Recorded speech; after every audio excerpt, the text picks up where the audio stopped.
Buenos días, el Señor les bendiga a todos. En el nombre del Señor Jesucristo estamos aquí para proclamar la verdad de la palabra de Dios.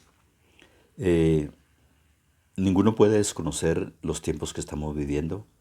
En verdad, el cumplimiento de la palabra se hace notorio a través de todas las cosas que están sucediendo en el mundo, de todo lo que la gente habla, los rumores por todas partes a través de los medios de comunicación.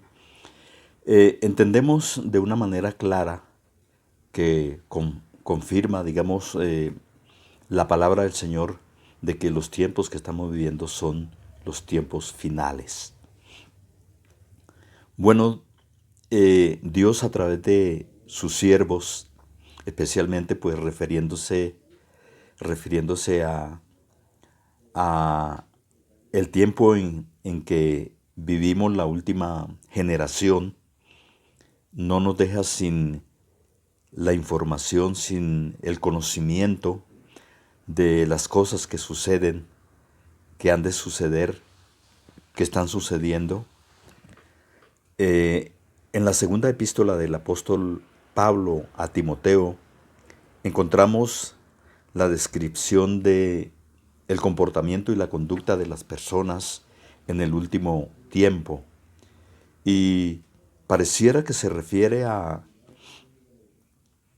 los supuestos miembros de la iglesia en su manifestación postrera. El capítulo 13, segunda a Timoteo capítulo 3, del versículo 1 hasta el 5 leemos, dice la palabra del Señor: También debes saber esto, que en los postreros días vendrán tiempos peligrosos, cuando habrá hombres amadores de sí mismo, avaros, vanagloriosos, soberbios, blasfemos, desobedientes a los padres, ingratos, impíos, sin afecto natural, implacables, calumniadores, interperantes, crueles, aborrecedores de lo bueno, traidores, impetuosos, infatuados, amadores de los deleites más que de Dios, que tendrán apariencia de piedad, pero negarán la eficacia de ella. A estos evita. Podemos entender por el contenido de estos versículos que es lo que nosotros estamos viendo en nuestros días. En realidad, la apariencia, o sea, la conducta, el comportamiento de algunos creyentes, no estamos diciendo que todos, al igual que los predicadores, no todos siguen el camino podemos decir, de la apostasía, de la infidelidad a Dios, de el quebrantar o alterar o adulterar los principios, los mandamientos, la doctrina sana que el Señor Jesucristo dejó, y sobre todo tratar de imponer nuevas ideas, nuevos pensamientos, darle una interpretación equivocada a la Sagrada Escritura con el fin de llevarlos a otros caminos, a otros pensamientos, a otros conceptos. Es precisamente lo que está sucediendo y lo que estamos viendo.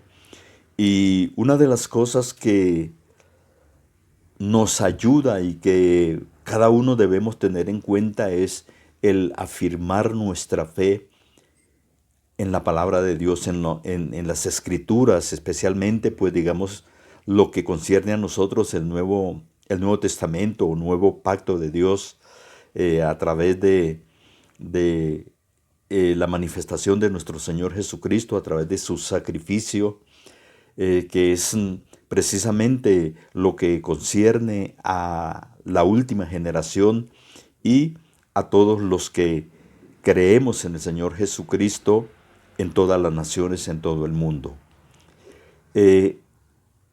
Así lo escribe la palabra del Señor. Dice que los tiempos serán peligrosos y esos tiempos son los que estamos viviendo. Dice, en los postreros días vendrán tiempos peligrosos. ¿En qué sentido peligrosos?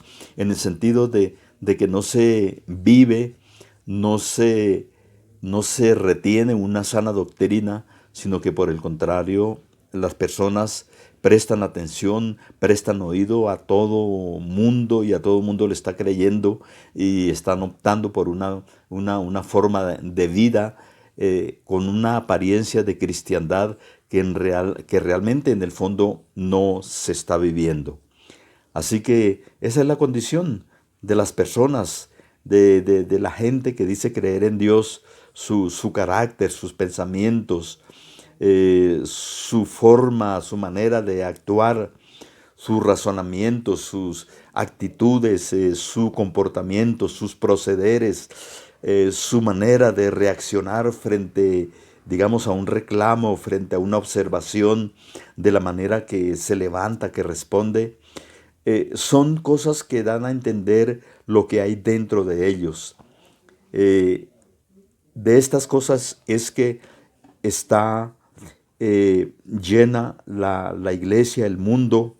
Realmente los que sirven a Dios, los que siguen a Dios, son contados y podemos decir que aunque muchos tienen esa apariencia de piedad, pero que a la hora de la verdad, a la hora de actuar, a la hora de manifestar o de obrar de acuerdo a esos principios de la palabra, de la doctrina del Señor Jesucristo, no lo cumplen, no lo hacen, porque es decirlo, su espíritu, lo que hay dentro de él, son otros pensamientos, son otras ideas que no tienen absolutamente nada que ver con los principios y con el carácter de una persona verdaderamente cristiana.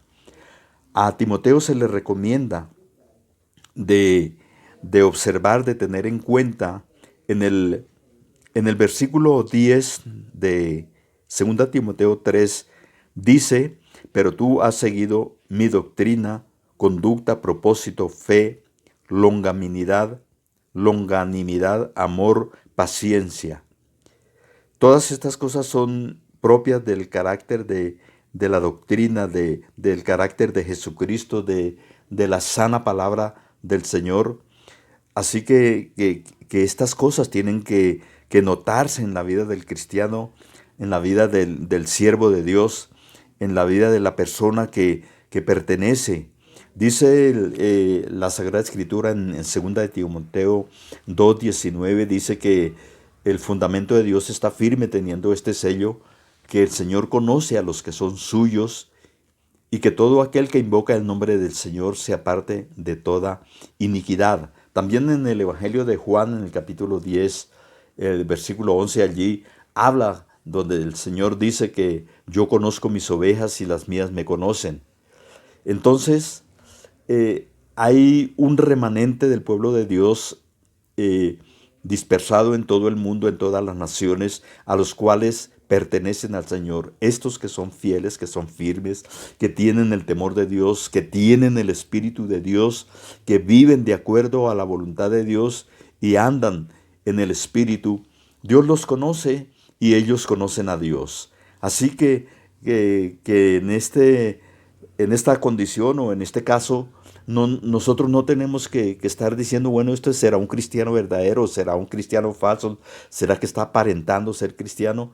Son asuntos que realmente no nos conciernen, no nos compete averiguar y bueno, digamos, comprobar si lo son o no lo son, porque esto le corresponde a Dios. Esto en realidad es Dios el que tiene que juzgar en estos casos, el que tiene que mirar. Y como dijo el Señor Jesucristo, o el Espíritu Santo hablando del Señor Jesucristo, que Él conoce los pensamientos de todos los hombres, que Él conoce el corazón de cada uno. Entonces, realmente no tenemos que preocuparnos por esto de las demás personas, tenemos que preocuparnos por lo nuestro, por lo que nosotros tenemos que dar cuenta delante de Dios. Nosotros sabemos que el Espíritu de Dios mora dentro de nosotros. No podemos engañar a Dios, no podemos aparentarle a Dios una santidad o una cristiandad o una espiritualidad cuando realmente no se vive. Pero si hay el temor de Dios, si el amor de Dios está en nuestro corazón, si hemos apreciado, hemos valorado lo que Cristo hizo por nosotros, si hemos comprendido el inmenso amor de Dios que manifestó al mundo entregando a su propio Hijo, ahí podemos notar ese gran amor que Dios tiene por el mundo y que tiene por las personas, que entregó lo que más quería, lo que más amaba. El mismo Señor Jesucristo dice que se despojó, que no estimó ser igual a Dios. Entonces, todo esto demuestra el gran amor de Dios para con nosotros. Pero sin embargo, y no obstante, la gente no valora esto, el mundo no valora esto. Es tanto el grado de incredulidad y pudiéramos decir, de indiferencia que el hombre no tiene en cuenta esta actitud de parte de Dios. Y eso es lo que lleva al hombre a la condenación. Eso es lo que lleva el hombre a la perdición y a obtener el juicio de Dios que prácticamente lo recibe las personas que decididamente se han rebelado contra Dios, teniendo el pleno conocimiento, teniendo la facilidad, o más bien habiendo conocido a Dios, no le valoran, no le tienen en cuenta, no le respetan, no le honran, sino que siguen su propio pensamiento. Entonces esa es la razón por la cual nosotros debemos vivir, porque estamos viviendo en medio de ese mundo, en medio de esa gente que aparenta una cristiandad que realmente no vive, que tienen nombre de que viven, pero realmente están muertos en sus delitos y en sus pecados. Así que estamos viviendo la apostasía, estamos viviendo esa actitud, esa forma que han optado en cuanto a sentido espiritual, religioso, doctrinal, se ha desviado completamente. A mis hermanos que tienen el temor de Dios, que tienen el Espíritu de Dios, a mis consiervos les animo en el nombre del Señor que escudriñemos cada día, que repasemos cada día la palabra del Señor, las epístolas, el libro de los Hechos, los evangelios, que todo esto es el testimonio del nuevo pacto de Dios para con la humanidad, para con los creyentes, y es con base a esa palabra que vamos a ser juzgados, o que el mundo va a ser juzgado, o quienes dicen ser creyentes van a ser juzgados. Entonces de ahí que debemos retener en el nombre del Señor esa doctrina, esa palabra. Debemos seguir esa conducta, ese propósito, esa fe, ese amor, esa paciencia, todo lo que Dios nos enseña, lo que es propio del Espíritu de Dios que mora, que nos guía toda verdad, que nos enseña todas las cosas, que nos da el entendimiento, que ilumina nuestra mente para tenernos al día informados de lo que realmente debemos retener, de lo que debemos defender con nuestra fe, con nuestra actitud, con nuestro comportamiento. Le doy gracias al Señor que me permite poder dirigirme a través de este medio y llevar esta palabra. Llegará el día en que las puertas se cerrarán, de pronto ya no habrá oportunidad de proclamar este mensaje. Bueno, será el momento cuando cada uno, la palabra, el Espíritu Santo y la persona tendrán que tener esa comunión, esa comunicación, porque ya no habrá lugares donde reunirnos, ya no podremos escuchar un mensaje a través de la televisión o a través de la radio, porque todo esto será completamente prohibido. Entonces ya es la persona, Jesucristo, el Espíritu Santo y la palabra que tendrán que llevar esa comunión, esa relación, ese carácter, esa personalidad cristiana que nos caracteriza como verdaderos hijos de Dios, herederos del reino de los cielos y ciudadanos del reino de los cielos. Mis amados, muchas gracias por su atención prestada. Que Dios nos ayude para continuar adelante y será en una próxima oportunidad. El Señor